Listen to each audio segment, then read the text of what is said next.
What do you think is more dangerous to the country, drag or guns? Drag, for sure. How come? It's poisoning the youth. That,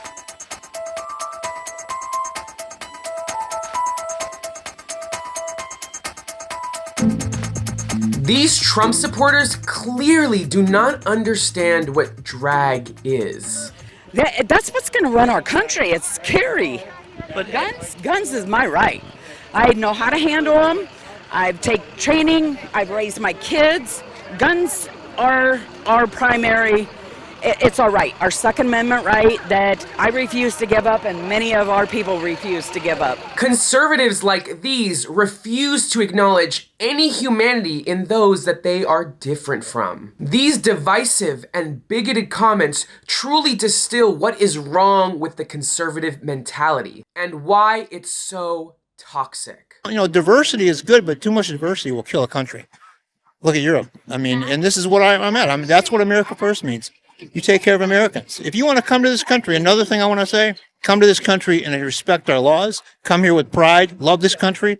Learn the language. We have a common language. If you don't have a common language, you have nothing. Republicans' inverted sense of justice is a clear example of what we call the paradox of tolerance. This is a thought experiment testing the limits of free speech in a democratic society. America doesn't have an official language.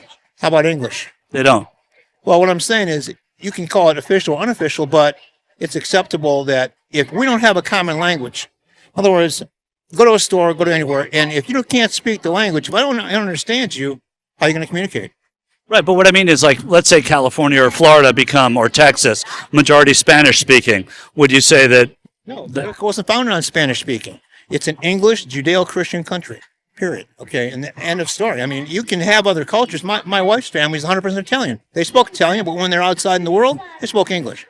In this analysis, a free marketplace of ideas has inherent threats, allowing misinformed or malicious information to aggregate and ultimately threaten the democratic institution that enabled it in the first place. In response to this, scholars asserted that in order to maintain a free and just democratic society, the society must be intolerant of intolerance. But this is where the backwards Republican sensibility comes in. They believe that trans people, or people in drag, are going against their freedoms of speech, entitled to their right to disenfranchise others, but just as scholars predicted, we do not have to bear the burden of Republican ignorance. We can fight back against the intolerance by reinforcing our communities and resisting against misinformation and hatred. Because that's what being a progressive is all about. And to the Republicans, that is quite a paradox. This is Adrian Costa with Rebel HQ. Make sure to like, comment, subscribe, and check back for more videos. See you guys soon.